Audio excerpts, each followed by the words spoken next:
একটাও গরু মহিষ গরু বিক্রি হয়নি, হাত জোর করে বলছি আমাদের গরুটা বিক্রি। মুসলিমরা কি বলছে মুসলিমরা বলছে আমরা গরু কিনে কি করবো, আমাদের না খাওয়াটা আমরা একবার নাই খেলাম, তাই বা কি হবে, তোমাদের উপায় তোমরা কি করবে সেটা তোমরা দেখো। আর ওদের থেকে তো ক্ষতি তো আমাদের বেশি। দুটো গরু বিক্রি হয়েছিল, সে দুটো গরু ফেরত হয়ে গেছে, বলে গরু নেবো না, তোমরা আমাদের এখানে রাস্তাঘাট ধরে মারছে, আমরা গরু নেবো না, তোমরা যা করবে করো। তাহলে আমরা কোন রাস্তায় যাবো? আমাদের তাহলে মরণ ছাড়া আমাদের আর রাস্তা নেই। 4-5 দিন ঘুমাতে পারছি না, কি করব, আমার মাথাটার মধ্যে কি হচ্ছে আমি বলতে পারছি না। আমার আত্মহত্যা করা ছাড়া কোনো উপায় নেই, আমাদের যে কোনো একটা উপায় বার করে দিতে হবে। এটা 17 বছর ধরে এই কারবার করে আসছি, কোনোবারে এরকম হয়নি, এবারে কেন এরকম হলো? আমার ছেলেকে পড়াশুনো করিয়েছি সব এই ব্যবসায় থেকে,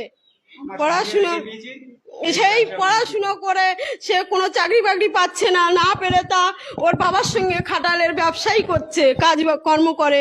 ও একটা বিয়ে পাস ছেলে, ও গোবর ফেলা কাজ করে, কেন করছে? পেটের দায় করছে, কোনো চাকরি নেই, তা কি করবে, তাই করছে। তা আমরা তার অন্য কিছু করি না, এই ব্যবসা নিয়েই সব কিছু। যে কোনো রাস্তা একটা আমাদের বার করে দেখ, না দিলে আমাদের কোনো উপায় নেই। আপনার এখানে কতগুলো গরু আছে? আমাদের গরু আছে কতগুলো? 42টা গরু মোষ। আমরা কি করবো? আজ ব্যবসার উপরে নির্ভর করে লাস্টে না পেরে আমরা এই ব্যবসাতে লাভলাম, তো আজ ব্যবসাতে লেবেও আজ এই অবস্থা। আমরা কোথায় যাব? আমাদের মৃত্যুবরণ ছাড়া তার কি কোনো উপায় আমরা খুঁজে পাচ্ছি না। সরকার, আমার বর্তমান মুখ্যমন্ত্রীর কাছে আমরা এই সাধারণ জনগণ হিসাবে আমাদের এই আর্জি জানাচ্ছি যে আমাদের বর্তমানে কিছু একটা সুরাহা করুন। আপনাকে এনেছি আপনি হিন্দুত্ব আছেন, তো আমরাও হিন্দুত্ব আছি, তো আমাদের মুখ পানে একটু চান আর আপনাদের দেখেন। আমরা এখন এত মার্কেটে এত দেনা করে ফেলেছি, আমরা এখন কোথায় যাব? আমাদের এখন মৃত্যু ছাড়া কোনো উপায় নেই। আর এই সর্বপ্রথম বলি, এই ভুসির দোকান থেকে শুরু করে বিচুলিওয়ালা থেকে শুরু করে ওষুধ থেকে শুরু করে এই মালগুলোকে আমরা যত্ন সহকারে নিজেরা না পেটে না খেয়ে এদেরকে খাইয়ে এত বড় করেছি। আর এত বড় করার পরে যদি আজ এই অবস্থা আমাদের দেখতে হয়, আমরা এখন কোথায় যাবো? আমাদের সুসাইড ছাড়া। মুসলিমরা আসছে না গরু নেওয়ার জন্য, যারা কুরবানির সময় কি করে? যে আইনটা 1950 সালে একটা আইন বেরিয়েছিল, আজ থেকে প্রায় 78 বছর আগে আইন পাশ হয়েছে। সেই আইনে কি বলা হয়েছে না, 14 বছর বয়সী গরু কুরবানি দেওয়া যাবে, কোনো পশু হত্যা করা যাবে না। এই সমস্ত আইন তো এত বছর, আমার জন্ম হয়নি তখন, তো আমি সেই আইন হয়ে আছে, আমরা তো কিছুই জানি না। তো এখন সেই সব আরো পেছনের যত সবকিছু বাইরে আসছে।